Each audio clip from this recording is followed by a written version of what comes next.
दोस्तों इस वीडियो से आपका हिंदी का 7 नंबर बिल्कुल पक्का होने वाला है, क्योंकि आज के इस वीडियो में आपको बताएंगे कक्षा 12वीं हिंदी का अंतर्गत जो एक पोर्शन आता है संस्कृत दिग्दर्शिका, इसके 6 महत्वपूर्ण श्लोक को एक ही वीडियो में उनके हिंदी अनुवाद और संदर्भ के साथ समझने वाले हैं।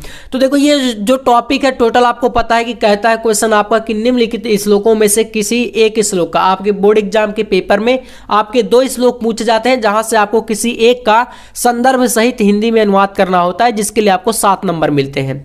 तो आज के इस वीडियो में जानेंगे किस तरीके से आप लोग यहां पर 7 नंबर अपना पक्का कर सकते हो और वो कौन कौन से मोस्ट इंपॉर्टेंट श्लोक हैं जिनको आपको बोर्ड एग्जाम में तैयार करके जाना है। चलिए तो पहले जान लेते भाई। सबसे पहले देखो यहां पर आपके सामने इस तरीके से श्लोक आएगा और जितने भी आपको बताए जाए उसको बिल्कुल अच्छे तरीके से आपको रट करके जाना है।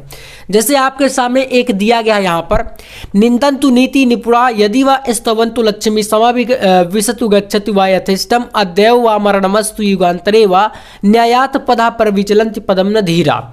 अब देखो इसका आपको जब पूछेगा इस तरीके से श्लोक तो कहेगा कि भाई संदर्भ सहित हिंदी में अनुवाद करिए। तो देखो संदर्भ कैसे लिखोगी ये सबसे इंपॉर्टेंट बात है ना। तो यहाँ पर देखो आपको इसके लिए सबसे पहले ये पहचानना पड़ेगा कि आखिरकार ये कहाँ से लिया गया है श्लोक आपका। तो देखो आपको ज़्यादातर मैं बात करूँगा तो एक ही श्लोक या 2 श्लोक हैं जो बाहर से किसी दूसरे चैप्टर से, जैसे कि सुभाषित रत्नानी हो गया, जातक कथा हो गया, इन दूसरे चैप्टर से पूछ ले जाते हैं। बाकी ज़्यादातर जो आपके श्लोक है चांसेस है 90% में बात करूं 90 से 95% चांसेस है वो आपका सुभाषित रत्नानी वाले पार्ट से है। ठीक है, तो आपका इसका श्लोक किस तरीके से लिखोगे, आपको लिखना है यहां पर प्रस्तुत श्लोक संस्कृत दिग्दर्शिका के सुभाषित रत्नानी शीर्षक पाठ से अवतरित है। बस इतना लिखने का संदर्भ का आपको मिलता है 2 नंबर। ठीक है, यानी कि 7 नंबर में से 2 नंबर सिर्फ इस संदर्भ को लिखने का मिलता है। उसके बाद 5 नंबर जो मिलते हैं वो मिलते हैं इसके हिंदी अनुवाद के। देखो हिंदी अनुवाद कैसे करोगे, सबसे इंपॉर्टेंट यहाँ पर तो इस तरीके से आप देखो कॉपी पर जब लिखोगे तो मैं कॉपी पर आपको बताता हूँ कि ब्लैक पेन से हेडिंग डालना होता है और नीले पेन से बाकी का आपको विवरण देना पड़ता है। अब देखो इसको समझना, कह रहा है निंदन्तु नीति निपुणा, समझ इसलिए लो क्योंकि बहुत इंपॉर्टेंट है ये। ठीक है ना, निंदन्तु नीति निपुणा यदि वा स्तवन्तु, यानी कि नीति में जो निपुण लोग होते हैं, ठीक है, यानी कि जो ज्ञानी लोग होते हैं उनकी आप निंदन्तु मतलब कि निंदा करें, या स्तवन्तु मतलब या स्तुति वंदना करें। समझिएगा लाइन को, एक बार में ही क्लियर हो जाएगा। नीति में निपुण लोगों की आप चाहे निंदा करो, निंदा मतलब क्या होता है ना, बुराई करना, और स्तुवंत मतलब कि चाहे आप उनकी स्तुति यानी कि वंदना करो, यानी अच्छा काम। लक्ष्मी समाविशतु गच्छतु वा यथेष्टम, यथेष्टम का मतलब होता है अपनी इच्छा के अनुसार, है ना। तो लक्ष्मी मतलब कि धन संपत्ति अपनी इच्छा के अनुसार आए, या गच्छन्तु मतलब कि चली जाए, है ना। अद्यौ वा मरणमस्तु युगान्तरे वा, यानी कि अद्यौ का मतलब आज ही, वा मरणमस्तु चाहे आज ही मृत्यु हो जाए या युगों के बाद हो, है ना। युगान्तरे वा मतलब कि चाहे आज ही मृत्यु हो जाए या युगों के बाद हो। न्यायात् पदः प्रविचलन्ति पदम न धीरा, यानी कि न्याय के पद से वो कभी भी प्रविचलन्ति मतलब विचलित नहीं होते हैं उनके पैर। ये चीज आपको याद रख लेना है। तो नीति में जो निपुण यानी ज्ञानी लोग होते हैं उनकी चाहे निंदा कर दो, चाहे आप स्तुति वंदना कर दो, लक्ष्मी आए चाहे चली जाए, चाहे आज ही मृत्यु हो जाए चाहे युगों के बाद हो, न्याय के पद से वो कभी विचलित नहीं होते हैं। ये नीति में निपुण लोगों की क्या होती है, विशेषताएं होती हैं। तो देखो समझ में आ गया ना कैसे लिखोगे, बस आपको एक बार समझ लेना है स्टोरी को, अपने हिसाब से आपको जाके छाप देना है। तो इस तरीके से आप इसका हिंदी में अनुवाद देख सकते हो, कर सकते हो। चलिए ये आपका श्लोक हो गया। इसके बाद आपके अब कौन कौन से मोस्ट इंपॉर्टेंट वाले श्लोक है चलिए जान लेते हैं। तो एक श्लोक आपको ये मैंने बता ही दिया। इसके बाद आपको यहाँ से स्टार्टिंग में आपको तैयार करना है एक श्लोक और आपका, और 6 बताऊंगा आपको। ठीक है, काव्य शास्त्र विनोदेन कालो गच्छति धीमताम व्यसनेन चा मूर्खानाम निद्रया कलहेन वा। अब इसका देखो संदर्भ कैसे लिखोगे, संदर्भ आपका जैसे उसी पाठ से सुभाषित रत्नानी का मोस्ट इंपॉर्टेंट श्लोक है, तो आपको इसी प्रकार से संदर्भ को लिख देना। ठीक है ना, इन सभी का श्लोक आपका संदर्भ ऐसे रहेगा। जो आपका डिफरेंस दूसरे चैप्टर से रहेगा वहां पर सिर्फ चैप्टर का नाम आपको बदल देना है। ठीक है, तो सुभाषित रत्नानी से है तो आप यहाँ पर सुभाषित रत्नानी कर देना, और अगर दूसरे पाठ का इनमें से कोई आएगा तो आपको वहां पर उस पाठ का नाम लिख देना, बाकी सारा थ्योरी वैसा का वैसा रहेगा। ठीक है, चलिए तो यहाँ पर दिया गया काव्य शास्त्र विनोदेन कालो गच्छत धीमताम व्यसनेन चा मूर्खानाम निद्रया कलहेन वा। इसका मतलब होता है कि बुद्धिमानों का समय है ना, धीमताम मतलब कि जो बुद्धिमान व्यक्ति होता है, ठीक है, काव्य शास्त्र विनोदेन मतलब कि काव्य शास्त्रों की चर्चा में बीतता है किसका समय, धीमताम लोगों का यानी बुद्धिमान लोगों का। व्यसनेन चा मूर्खा नाम निद्रया कलहेन वा। अब जो मूर्खा नाम मतलब कि जो मूर्ख व्यक्ति होता है उसका समय कहे में व्यतीत होता है भैया, तो जो मूर्ख व्यक्ति होता है उसका निद्रा यानी सोने में, कलहेन लड़ाई झगड़ा करने में, व्यसन करने में, इन सब बुरे बुरे मतलब लड़ाई झगड़ा या बुरे प्रकार की प्रवृत्तियों में इस प्रकार का समय जो है मूर्ख व्यक्तियों का बीतता है। तो बस इतना लिखने का 5 नंबर और संदर्भ लिखने का 2 नंबर, यहां से आपको आएंगे पूरे 7 नंबर इस तरीके से। ठीक है, तो आज के इस वीडियो से आपको मैंने बताया है कि 7 क्लियर होंगे तो होंगे। चलिए ये आपका श्लोक हो गया, 2 हो गए ना, एक शुरू में बताया एक ये वाला। अब इसके बाद आपका अगला श्लोक यहां पर दिया गया है, जल बिंदु निपातेन कमसा पूरेते घटा सा हेतु सर्व विद्यानाम धर्म से चा धन से चा। कई बार आपको बताया हूंगा मैं इसको।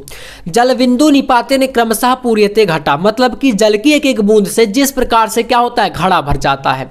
सा हेतु सर्व विद्यानाम धर्म से चा धन से चा, ठीक उसी प्रकार से चाहे जो भी विद्या हो या धर्म हो धन हो, ये सभी धीरे धीरे संग्रह करने से ही इकट्ठा होते हैं, ना कि एक दिन में, है ना।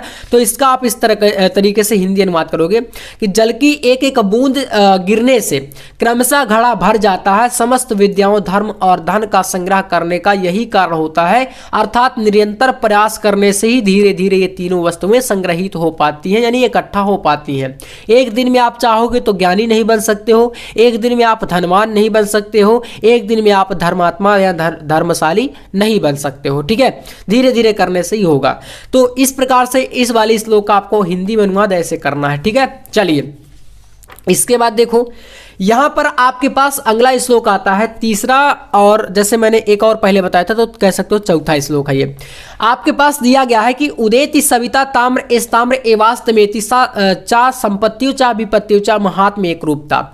इसका मतलब है यहां पर कि उदेति सविता मतलब यहां पर सूर्य को कहा गया है, सूर्य भगवान है ना। ताम्र मतलब होता है लाल, ठीक है, वर्डों को मीनिंग को याद कर लेना।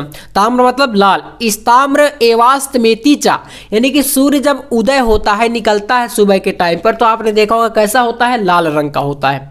एवास्तमेति चा संपत्तियों चा विपत्तियों चा महात्म एक रूपता। अब यहां पर देखो सूर्य उदय के समय लाल, एवास्तमेति चा मतलब कि अस्त होते समय भी क्या होता है, लाल रंग का होता है। जब निकलता है सूरज तब भी लाल, पूरे दिन में कितना भी चमक रहा हो, कितना भी धूप निकल रही हो, लेकिन जब अस्त होने का टाइम आता है शाम को तो देखोगे वो उस टाइम पर भी लाल रंग का ही दिखाई देता है। अब ऐसे यहाँ पर कहा गया कि संपत्तियों चा विपत्तियों चा महात्म एक रूपता, यानी कि इसी प्रकार से जो महापुरुष लोग होते हैं उन पर चाहे जितना ज्यादा संपत्ति का मतलब सुख आ जाए या विपत्ति का मतलब जितना ज्यादा दुख आ जाए, वो एक रूप में ही दिखाई देते हैं। यानी दुख को भी उसी रूप में वो सहन करने की क्षमता रखते हैं और सुख को भी उसी रूप में वो सहन करते हैं, ना ज्यादा उछलते नहीं है। ठीक है ना, आपकी भाषा में बोले तो इस तरीके से इसका करोगे हिंदी में अनुवाद। देखो यहां से सूर्य उदित होते समय लाल होता है और अस्त होते समय भी लाल होता है। इसी प्रकार संपत्ति या विपत्ति में महापुरुष एक रूप में रहते हैं, सुख और दुख दोनों को वो ग्रहण करने की क्षमता रखते हैं। इसके बाद यहाँ पर अगला एक श्लोक आपके पास है, विद्या विवादाय धनम मदाय शक्ति परेशान परिपीड़नाय खलस साधु विपरीत में ज्ञानाय दानाय चारक क्षणाय।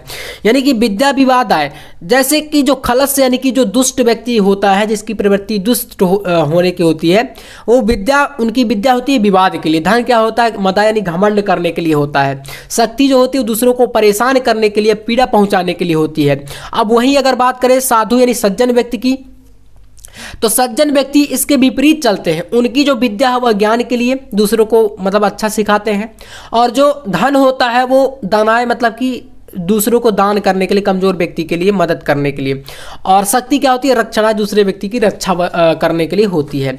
तो इसका देखो इस तरीके से आप यहां से हिंदी अनुवाद कर दोगे। दुष्ट व्यक्ति की विद्या विवाद के लिए, धन जो है मद यानी घमंड करने के लिए, और शक्ति दूसरों को पीड़ा पहुंचाने के लिए होती है। इसके विपरीत सज्जन की विद्या ज्ञान के लिए, धन दान के लिए और शक्ति दूसरों की रक्षा करने के लिए होती है। उम्मीद है आप लोग अब समझ जाओगे कि भाई हिंदी अनुवाद कैसे करना है और संदर्भ कैसे लिखना है। ठीक है, एक अंतिम श्लोक आपका बचा हुआ है, इसको भी देख लीजिए और फिर आप लोग पूरा का पूरा यहां से करके आओगे। अगला आपका श्लोक दिया है, वज्रादपि कठोराणि मृदूनि कुसुमादपि लोकोत्तराणाम चेतासि कोनो विज्ञातु महरति।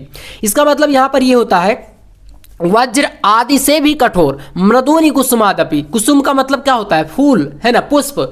तो वज्र से भी कठोर और फूल से भी मृदुल यानी कोमल, लोको ताराणाम चेतासी कोनो विज्ञातु महरत। जो महापुरुष लोग होते हैं उनका जो हृदय होता है वो वज्र से भी कठोर होता है और पुष्प से भी क्या होता है? कोमल यानी मृदुल होता है। चेतासी मतलब कि यहाँ पर चित्त की बात करें यानी कि आत्मा की बात करें, मन की बात करें, तो ऐसे लोगों के चित्त को कोई नहीं जान सकता। ये डिपेंड कहां पर करता है? तो आपके व्यवहार पर डिपेंड करता है। अगर आप उनके साथ अच्छा बिहेवियर करेंगे तो आपके साथ अच्छा होगा, है ना। और इस प्रकार से आप लोग ये पांचों श्लोक इधर के ये तैयार कर लेना। एक श्लोक मैंने ये वाला बताया है, इसको तैयार कर लीजिएगा। और इनका आपको संदर्भ कैसे लिख देना है, तो संदर्भ लिखने का तरीका आपका यही होगा जैसे यहां पर लिखा है कि प्रस्तुत श्लोक या प्रस्तुत संस्कृत गद्यांश पद्यांश हमारी पाठ्य पुस्तक हिंदी के खंड संस्कृत दिग्दर्शिका के सुभाषित रत्नानी नामक पाठ से अवतरित है या उद्धृत है या लिया गया है। बस ये तरीके आप लोग याद रखना, ऐसे करके आओगे तो मिलेंगे पूरे आपको कितने? 7 नंबर। अगर आज का ये क्लास आपको पसंद आए तो लाइक करके चैनल को सब्सक्राइब कर लीजिएगा। बाकी मिलते हैं नेक्स्ट वीडियो में नेक्स्ट टॉपिक के साथ। तब तक के लिए जय हिंद, वंदे मातरम।